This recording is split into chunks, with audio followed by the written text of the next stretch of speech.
Hello and welcome, fellow awesomeologists, to Awesomeology. I'm Sue. And I'm Ben, and in this episode, we're welcoming Dr. Christine Whelan, author, speaker, thought leader, researcher, and the purpose professor at Emory University. Welcome to the show, Christine. Thanks so much for having me on.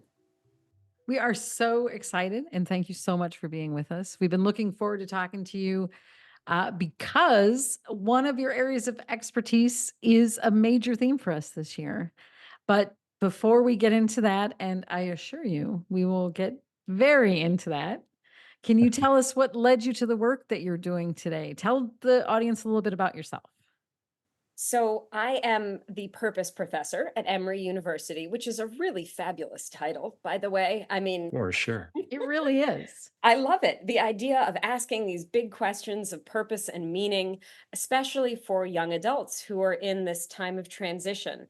And they are transitioning out of high school and into college, and then within 4 short years into the work world and into adulthood or whatever that means. So we're really meeting young people where they are at Emory right now.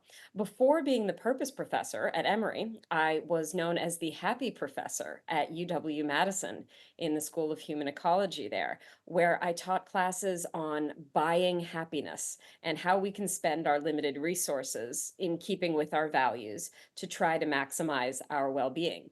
So my work really is at that intersection of what matters most to you, why does it matter, and then how you can make it happen in your life. And I did a PhD in economic and social history, which was this wonderful interdisciplinary degree that kind of allows me to do all of these things. So it's been quite a fun ride with things like the happy professor and the purpose professor on my business card. Right. Yeah. The recent resume is looking really good. Keep the Hmm. titles up. That's awesome. Now, I suppose one might be thinking like, why are we having the purpose professor on our podcast? Um, Maybe it's not much of a question because I think depending on where you are in your like career journey, or your journey like in the credit union movement, or all kinds of businesses that are a part of our audience, I think that Sue and I have seen plenty of good examples where businesses that are rooted in their purpose, businesses that are, built in the foundations of their passion, the stuff that they really care about are the ones that tend to succeed or maybe see success sooner.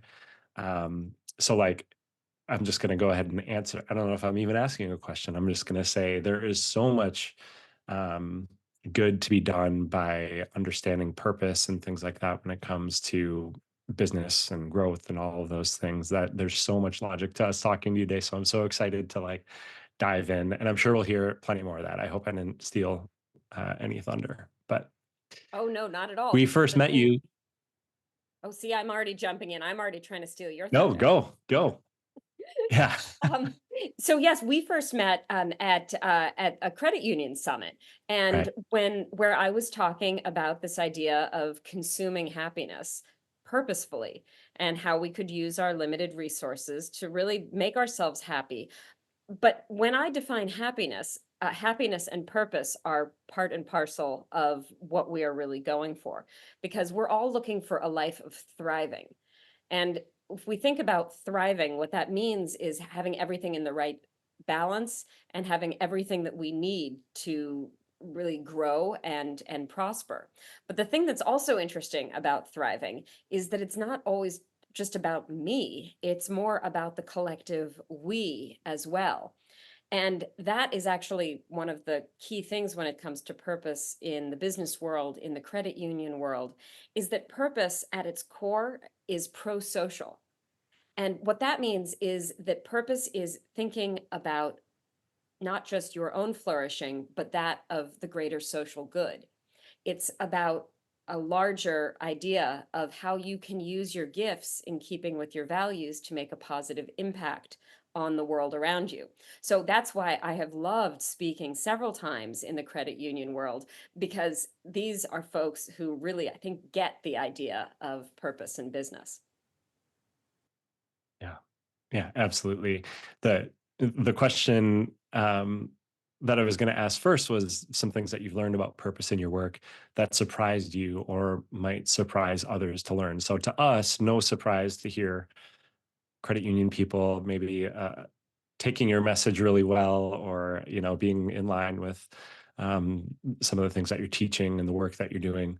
Um, any surprises you've seen, and maybe a question just because I'm curious, spill the tea a little bit, Christine. Any industries that maybe haven't been so open to what you've been preaching, for lack of a better word?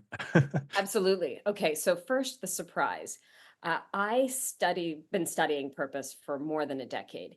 And when I say studying purpose, what I mean is reading all the excellent academic research around purpose, reading so many of the self-help books on purpose that are mostly geared for individuals in midlife and beyond. And then what I wanted to do is sort of translate this into actionable small steps programs that people, like real normal people, could use in their everyday lives, not in theory, but actually in practice. And the big surprise came during the pandemic when I was doing all of my talks on purpose, albeit via Zoom. And I realized at the end of one of my talks, where I was really talking about the importance of having a life purpose, that it seemed kind of silly to talk about your life purpose when you didn't even know what tomorrow was going to bring. When we were in this incredible time of uncertainty, the idea of thinking about purpose in life seemed not just overwhelming, but kind of silly. And so I Hmm. said, oh, what about doing a daily purpose statement? What about instead of thinking about your life purpose, thinking about what you're going to do tomorrow to be purposeful in just one day? And really do the next right thing. Take it one day at a time. And I had originally designed this as sort of like a pandemic twist on my work as a way to deal with this uncertainty. What I actually learned that was really surprising was that this idea of a daily purpose statement really is, I think, the most helpful way to think about purpose. Because often when we think about purpose in this big idea of building something in the future, it's easy to push it aside today and say, well, I'm going to get to that later. But if you think about how you're going to use your gifts in keeping with your values to do something to help others in a pro-social way today, well, then you've got much more of a deadline to put your purpose into action. So I think I kind of discovered something really important about lived purpose because of that pandemic uncertainty. And now when I talk to people about purpose statement exercises, I encourage people to think about it in terms of a daily exercise, in terms of a weekly exercise, even in terms of like for this fall semester, I will do this, or for the holiday season, I will do that, as a way of chunking things into smaller, more manageable bits of time. And then to your second question about what industries have been a little more resistant to these ideas, it's less about particular industries and more about particular job descriptions. We, as a culture, Hmm. seem to see purpose as something that is only appropriate to talk about in the executive suite. It's like purpose is for educated, rich, successful people. It's like a luxury. And Hmm. I very much object to that. And I really think it's important that more and more people and industries and managers understand that there is a huge purpose gap between frontline employees and the managerial staff. The managerial staff tends to have a lot more purpose in their role than people who are in a service industry working on the front lines, working on the factory lines. And that's really a shame because the managers' jobs are no more purposeful than the jobs on the front line. But we really need to have a kind of messaging change in our society about what purpose means and how you live your purpose on a day-to-day basis to try to really close that gap. So that's one of the things I'm quite passionate about. It's really interesting. One of the things that Ben and I have talked about before as we've been working through our thoughts about purpose is, and it sort of aligns, I think, well, definitely because you are the expert and the expert researcher, it makes clear an assumption that I had, which is you sort of grow, you don't seek purpose when you're just starting out in your career.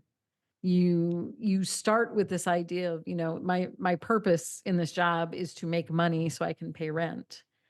and you are, it's not until you are later on in your career that you take the time, are given the time. It sounds like, uh, what you're saying is the level you rise to gives you the time and the credential to be able to say, "Oh, well, now you are earning more and everyone assumes you're wiser, so now you get to think about purpose."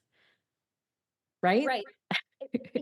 And I really think we need to blow up that idea, because so first of all, then if we take that, then we're defining purpose as a luxury for later. Mhm.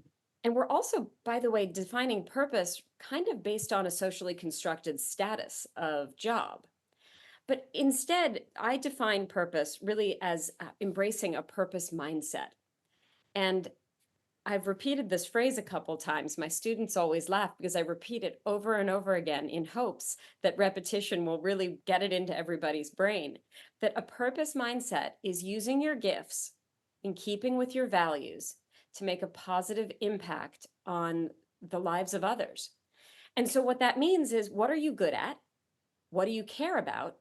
And what can you do that is going to help other people? And so, when we think about it that way, the folks who are working, quote unquote, just to pay rent, well, they may actually be working because to you they're using their gifts, and a Mhm. value is actually maybe supporting their family, putting food on the table, having a roof over their heads. And so who are they positively impacting? They're impacting the people that they love. They're in fact impacting folks with the jobs that they are doing, whether or not those jobs seem to be very important in society's eyes. And the more that we can think about purpose in that much more granular way, I Mhm. think the more that it really demystifies it for all of us and makes it accessible for as many people as possible. I love that perspective because I do think that there's a perception gap where once you start earning enough that you can give back to a community or you can find time to volunteer or you can donate, that you've reached a level of status where you are sort of quote unquote doing something, and that people who are earning enough to cover their rent, feed their family, or just feed themselves, are somehow not achieving. They're not doing as well. But if you are doing those things within the structure of what you can accomplish at any given time, then that sort of places that to me places everyone on this even keel. Sort of with that idea that, the more blessed you are, the more you can bless others, right? And if you just have tighter boundaries, then you create your blessings within the boundaries you have. And also the idea of thinking about how to build purpose now and not just later when and if something happens.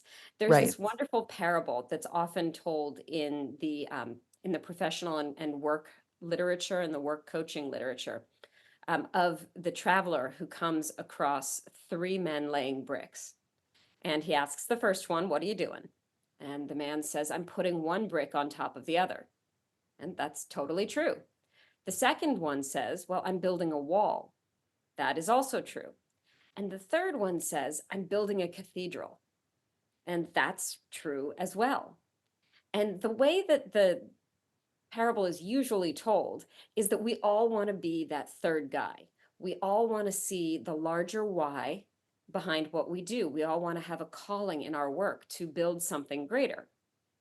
And that's usually where the parable ends. Uh, it had always bugged me for a while, because the thing is, the only way that you build a cathedral is by putting one brick on top of the other and by building walls. And so, if we're only focused on the cathedral and not focused on the brick by brick daily effort, which, by the way, is not glamorous. It isn't stuff that a lot of us really even pat ourselves on the back for very often. It's hard work.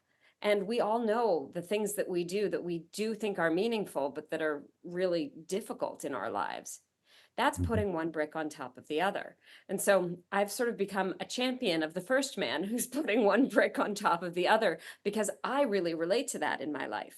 I've got 5 kids, and parenting is often like putting one brick on top of the other. And it's downright exhausting. It's like putting one brick on top of the other, and then when you turn around, someone comes and takes 4 of those bricks and puts them under the Throws them at their brother. throws them at your brother. Yeah. Mhm. Oh, I'm right there with you. Yeah. All I love all that. It's so good, and I don't want to try and take any credit for And advancing the beauty of that parable, but I think it's also easy to imagine what the fourth or fifth person does, which is building community or building a place where worship and love happens. Like even these even more grander things than the building. You know what I mean? Which I think and the person that laid that first brick is doing it too. It's so cool. It's beautiful. I love that. So yes, it's so interesting that you mentioned that because there is another parable that is totally disconnected from it, but that also involves a cathedral. And I recently saw it, and I'm trying to figure out a way to meld the two together. And this is this parable of the priest, the architect, uh, and the builder. And the idea is that to create a church community, to create this sort of community, you need somebody to physically build it. Well, you need somebody to design it. You need somebody to have the vision. You need somebody to physically build it. And then you need somebody to build the community and inspire people within it.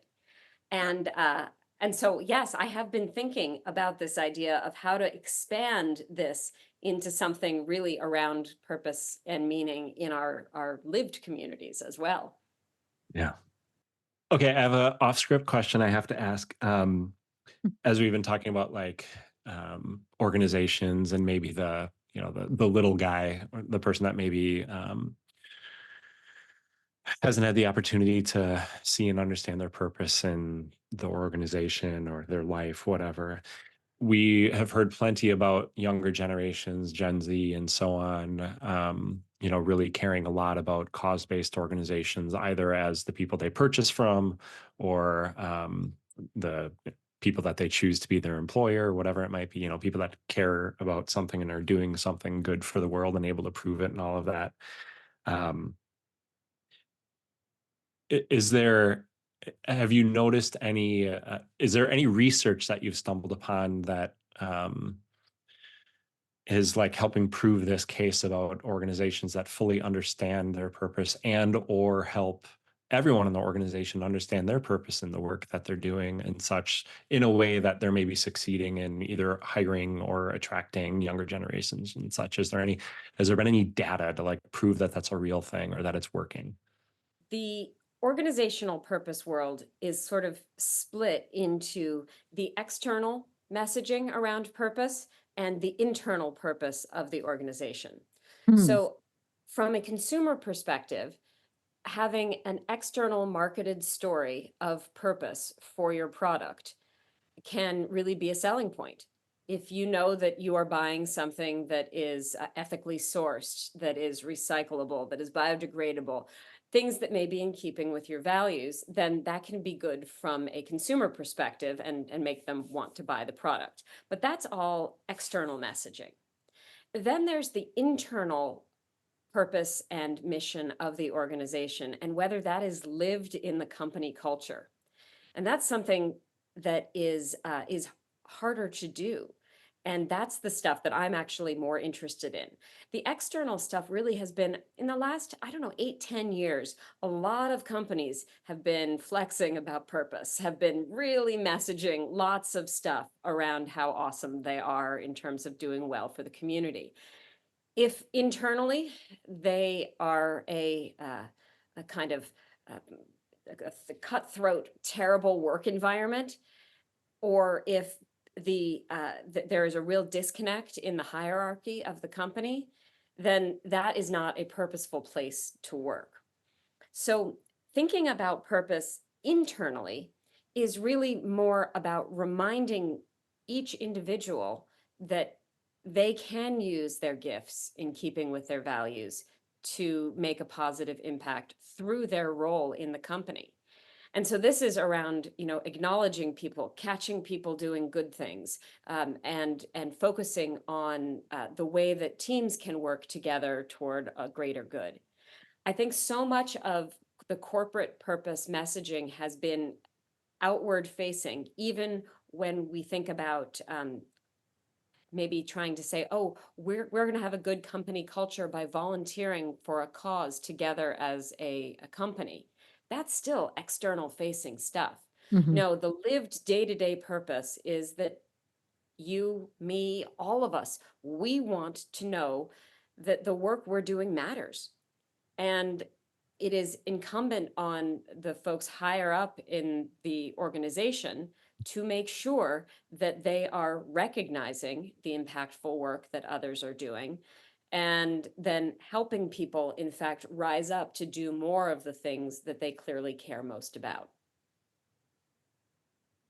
So, question for the plenty of organizations out there that are doing a lot of those community impact things that maybe someone that might be listening to this episode and saying like, shoot, I thought that was the internal thing. I thought I was, what's like a first step for them to, bring it to that internal focus, that internal message in a really like authentic way, especially if they're in a spot where maybe they thought they were air quotes doing it right.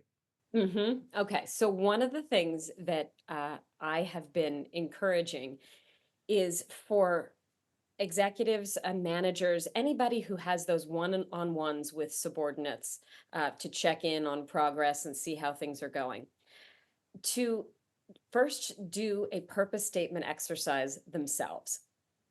And on my website, on christinewhelan.com, I have free exercises. I have some digital exercises. And then I also work with companies to customize these exercises so that they are really tailored to the values of the organization as well.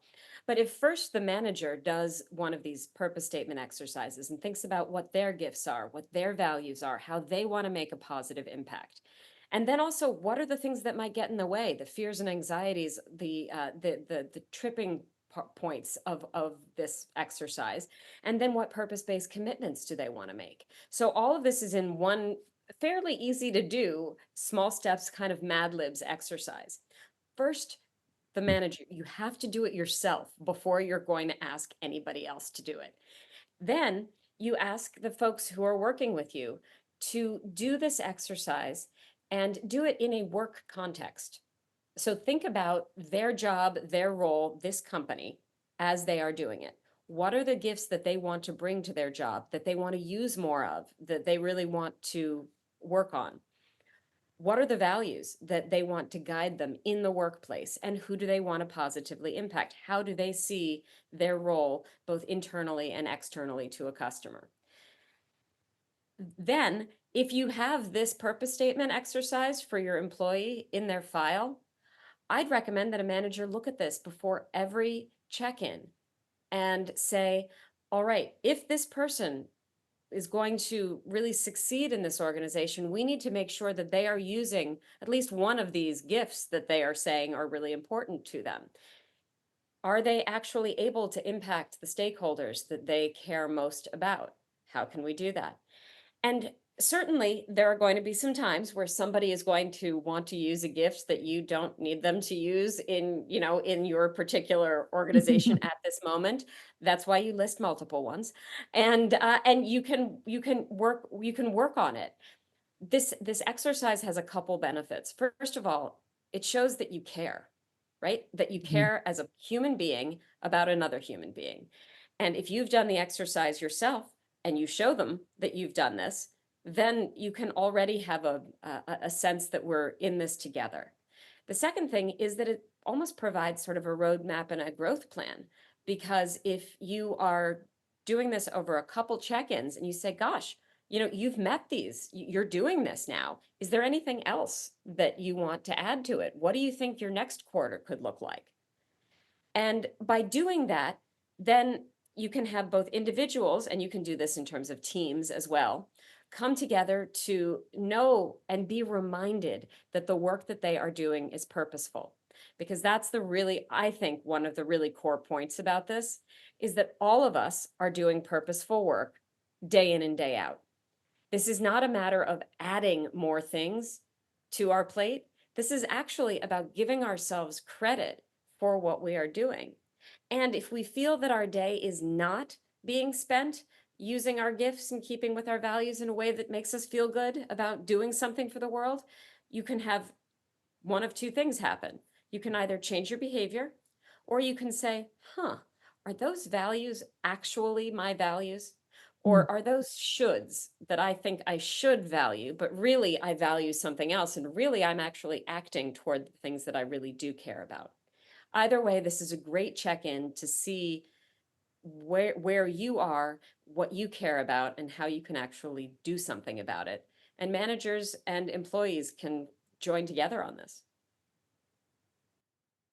Do you find in that work when you have to have conversations about people with that sort of what you say your values are versus what your what your actions actually belie your values are, do you find that there are people out there where you or the person, maybe the person coaching them can go, "Oh, you said this was your value, but actually we can see this repeated activity that shows us and you can value other things and it's fine. Just don't lie to yourself." That's it. Okay, so I have done this. I By the way, I practice what I preach. So I have done all of these exercises myself, and one of multiple times. And one of the things that I found was that doing a time diary was incredibly useful. So let's see, maybe it was like 5 or 6 years ago. I did a time diary, and what that meant was every 15 minutes I would write down what I had done for the last 15 minutes for 7 days. It was really tedious. I do not recommend doing this very often, but maybe like once a year is a great sort of check-in. So by the end of the week, I had in 15-minute increments exactly what I spent my time on. And I did not lie to myself. I was very clear. I just wrote it all down. And then I kind of chunked it into, time spent with at work, time spent with my kids, time spent sleeping, all of these sorts of things. I'm type A, so I color coded the whole thing. And then I looked at it. And I had quite a realization because I, for the last year previously, had been beating myself up for not getting enough work done. And I just could not understand. I was falling behind in everything I was doing. I was not meeting my deadlines. Why was I just suddenly just not meeting my expectations? And my expectations was that I was a full-time professor and speaker and writer. The thing is, I had 3 kids, ages 1, 3, and 5, and when I looked at my time diary, I noticed that the reason why I wasn't getting any work done was because I was spending only about 20 hours a week doing paid work, not 40.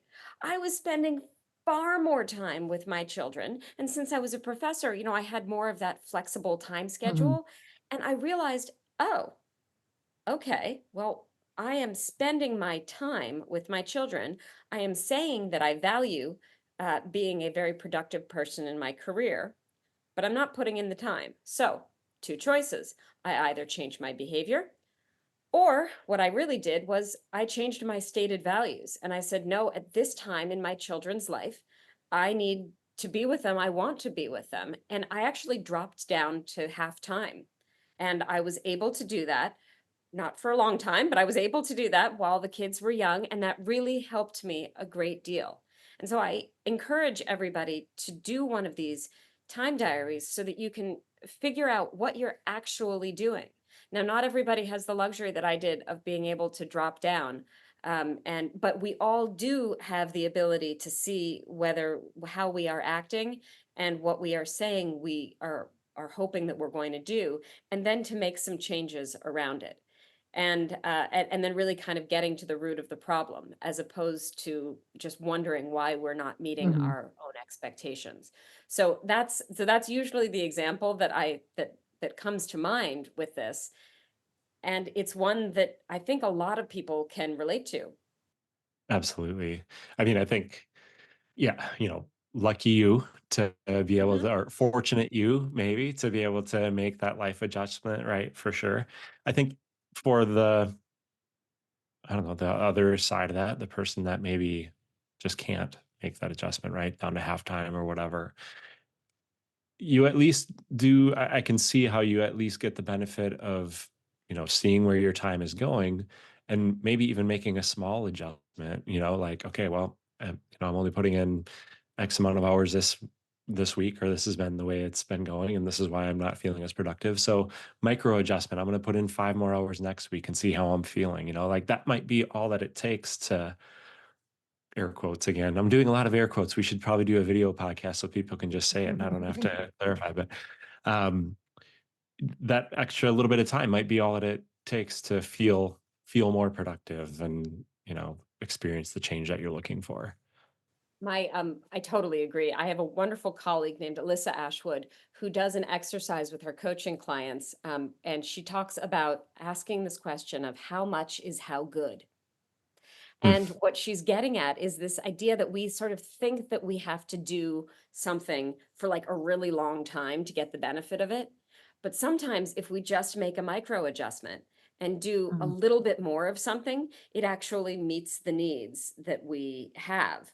So, if you want to read more to your children, saying that you need to block another hour out of your night every night, that's going to be much harder than saying, let's start with 10 minutes, Yeah. and those kinds of micro adjustments. And when they're really young, you can even say, I'm going to read one more whole book to them because that whole book might only take like 3 minutes. No experience there coming out. Uh-huh. Uh-huh. Or you can read the same book one more time, in my Oh, experience. tell you Oh, what, Good Night absolutely. Moon. I could probably read that one without seeing the book. Indeed, you can recite these books. Yeah.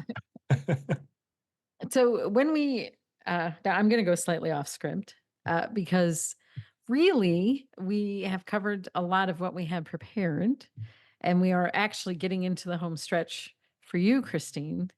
But as we were getting ready to hit record and we let you know about our project for this year, which is working on a book about purpose, you you have been very kind to keep talking about yourself and not letting us turn the subject to us, but you said you would ask us a bunch of questions. So what about one really good question that you want to ask, and then we will pivot back to you. Oh, okay. So you're writing a book about purpose, and particularly purpose as it moves from the individual world into the organizational world. Are you doing case studies with various companies? Or are you looking at it from a top-down company perspective around purpose? Or are you looking at it from a bottom-up individuals and their individual purposes leading into the larger corporate purpose? Huh? Do you have an answer I for think that? I I was gonna say, I think I have an answer for this question, Okay, and good, good, good. maybe me giving it, we can prove to Christine whether or not we're on the same page here. Right, right. And I will say, I think my answer might be a non-answer because we've stayed pretty flexible on like how this is coming together. Like Mhm. we've got an outline and we've started to sort of chip away at it, but I don't know that we've totally come to agreement or have discovered yet like the timeline for this book or that hierarchy, maybe the way that you phrased the question. We've kind of attacked it in these three sort of chunks, right? Like the individual's purpose, the purpose of the work that they do within their organization, and then the organization's purpose itself, right? So I could see as this comes together, us kind of like flipping that one way or the other to maybe like drive home a certain message we might want to make more lasting or to really Mm, close it strong at the end or something. But so a bit to be determined, but I do feel like we've got these three buckets that kind of have a flow that are attached to each other, but I could see it kind of being flipped. mhm. That makes Yeah. sense. Sue, do you agree? Mm. I I do agree that it could tend to be flexible. I think as we sort of looked at laying out how we wanted to tell the story of purpose, we deliberately started with this idea of that capital P purpose that big emotional, personal purpose. Um, and for me, it's because I didn't start my career that way. So I think people really have this idea, as we were talking about, that you start with first just figuring out what you're doing, getting your feet, getting your sea legs and figuring out what the heck you're doing or why you're doing what you're doing and why do I do this task and why do I have a job and it's Monday morning. Why did I even wake up today? And you start there, and it is later in your career, maybe for myself. It was later in my career where I started thinking about what's my purpose as a human being, and am I meeting my purpose as a human being?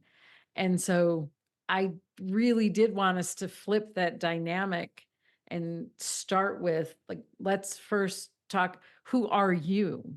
And how do you as a human being bring what your purpose is into everything you're going to do? Mhm. And I think I really want, because we do work with, we work with a lot of different clients, and some of them are um, solopreneurs or new businesses.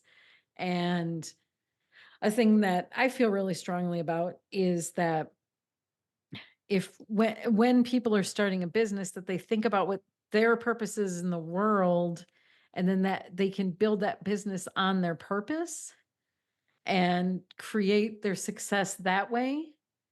Um, and that, really, to your point, Christine, with the idea that by finding this positive purpose in life and then creating a business around it, like that we're all making good. We're out there building good things and making the world better. Yeah. So that those were two non-answers. It's fun to give you nothing. Well, no, no, but this is interesting because even talking about capital P purpose in your life is interesting. Uh, I think people's purpose changes over the course of their life. And Interesting. that's why I very much like the concept of a purpose mindset, because it Mhm. actually tends not to lock you in to one capital P purpose, which, especially for young people, is really daunting. Like, how do I know the one singular life aim that is going to get me out of bed in the morning, 40 years from now? You don't, right? I mean, it's like planning your 80th birthday party when you're 15. I mean, it's just not going to work. Yeah. So, the idea of purpose as a choice that you can make on a daily basis Mhm. or on a job basis. I'm going to choose to use this part of my purpose in this role or in this company now. To me, that allows for people to wear more than one hat and to be a little bit more flexible. And certainly the definition of purpose has to be is something that you do for more than a day, right? Mhm. So you can't flit from purpose to purpose, but but it also doesn't have to be for a lifetime.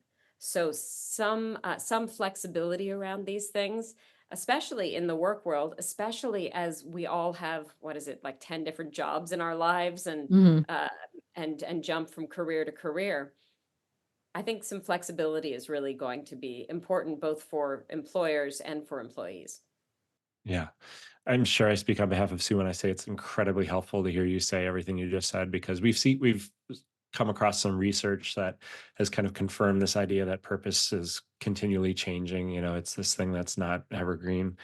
So that's just so nice to hear, because it's like confirmation that we're actually like sourcing some of the right material and using some of the good stuff for inspiration to like our thoughts on the topic and what's coming together for our version of this information and the content for the book. And I have to just share a little personal story about this, how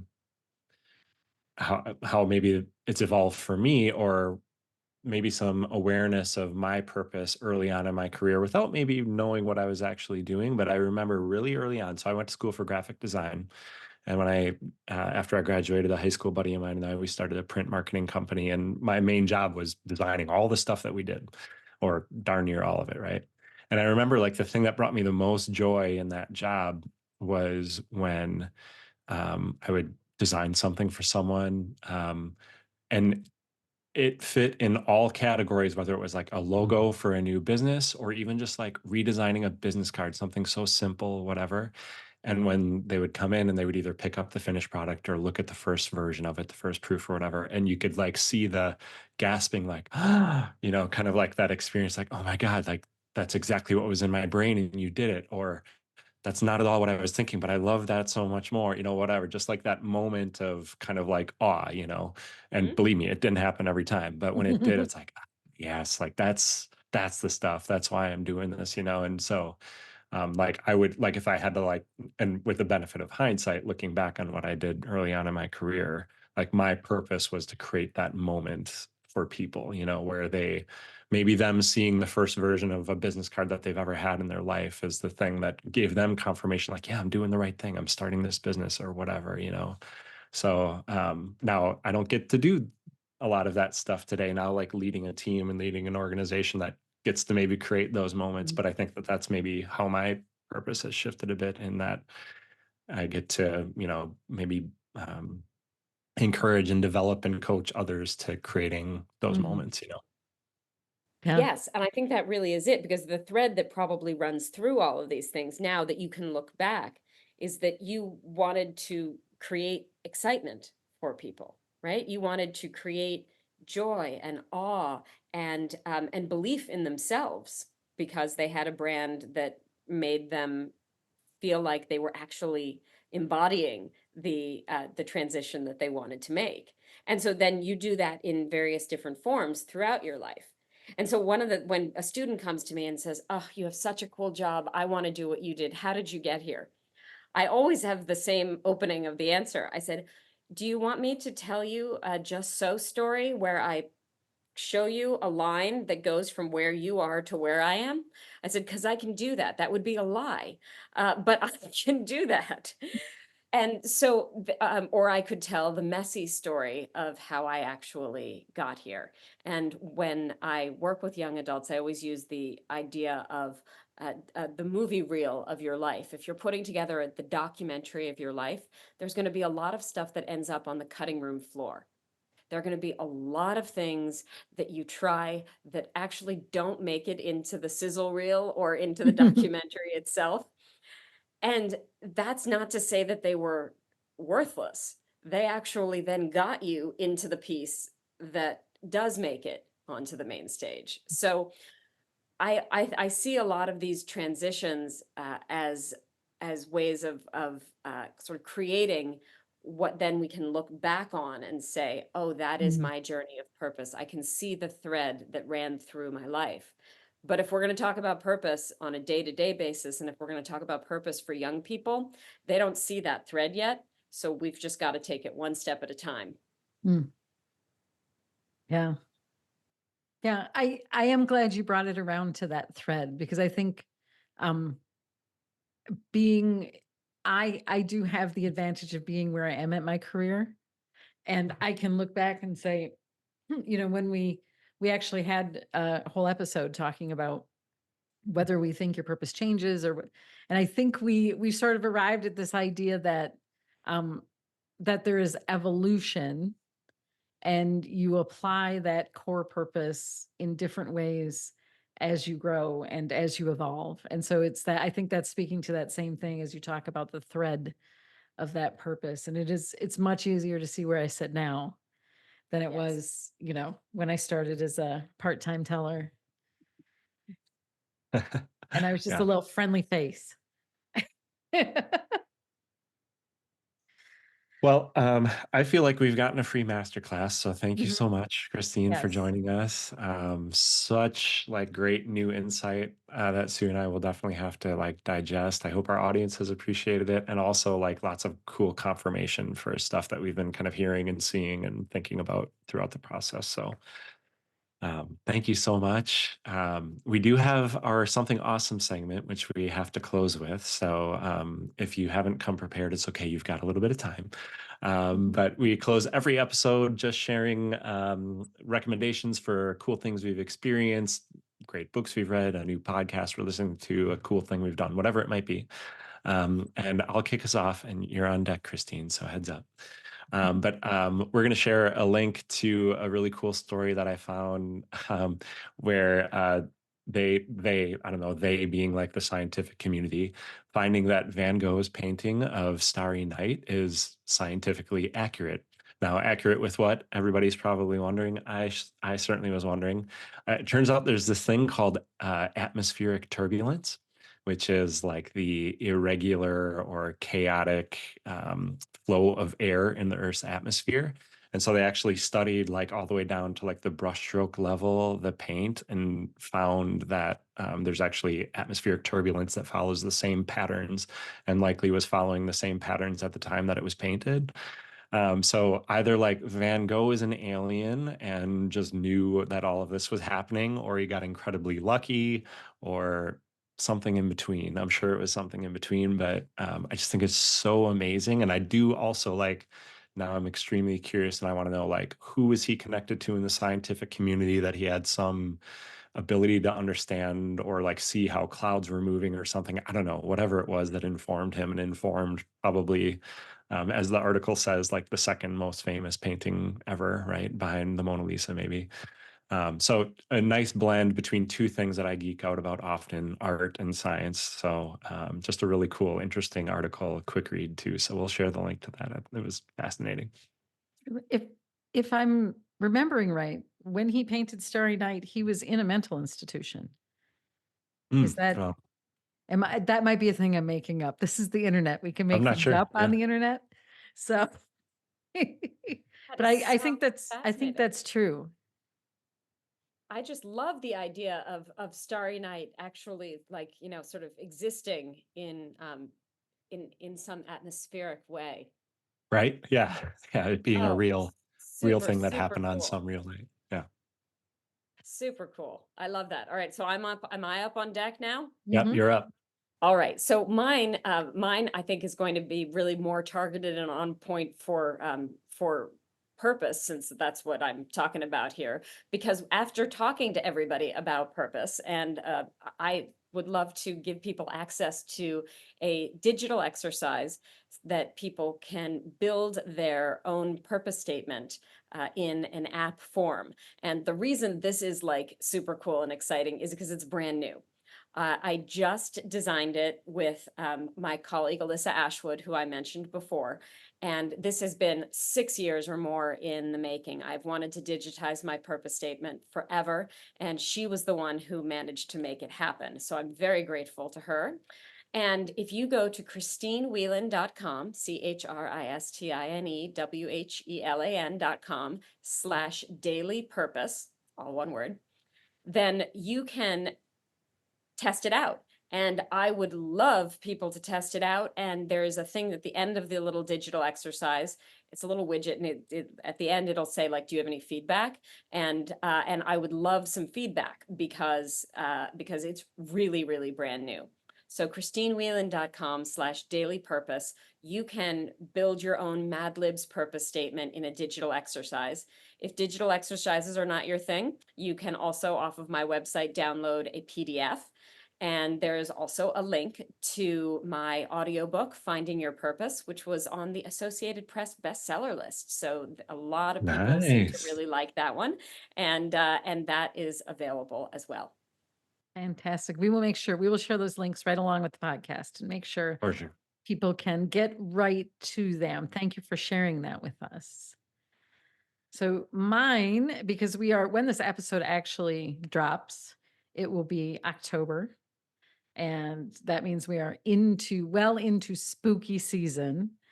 And I'm going to share a podcast I don't think I've ever shared before, and it surprises me because I've listened to it for a long time. And it is called Lore, Lore. And I'll share the link. It's lorepodcast.com. And it was created by a guy named Aaron Mankey. And he actually has a few different podcasts. This one in particular, it sort of favors the paranormal, and he tells paranormal stories and legends um, of sort of the spooky nature. And it's just a perfect little podcast with interesting history and paranormal spookiness, and I just love it. And I especially love it when I catch it this time of year, but you can listen to it all year long. So I will share that as well. Fun for a little October listen. Yeah, for sure. As we were getting out of the house this morning, it was like, wow, fall has kind of like smacked us in the face. So that content is like right on time. So Yeah. love it. Yeah. And I think there are also still a couple of seasons of a Amazon Prime show that is Mm. also created by him that you can still watch, I How think. fun. So thank you very much, Christine, for joining us. This was a really delightful conversation. We learned so much. We're going to now we have to get to work. We have to write so much now Yeah, after right. everything. Well, I look forward to reading what you've written, and I hope you'll send me a copy and tell me when it comes out, because this sounds like a book that a lot of people are going to need to read. Well, we certainly hope so. Well, we hope so. Yeah. Yeah. Awesome. Yeah. Thank Yeah, you. we'll certainly Listen. share. Yeah. Thank you, listeners, as always, for joining us. You can always catch us on your favorite podcast app. You can see these links right there, or you can find everything about this episode on our blog at exclamationqso.com/blog. Thanks again, Christine. Thank you, friends, for tuning in. Be awesome. We'll see you next time. The Osmology Podcast is a production of Exclamation Services. Thanks to Nick Mulliver for sound production and Kylie Ganther for our cover artwork. Executive producers are me, Ben Bauer, and my friend Suzanne Campbell.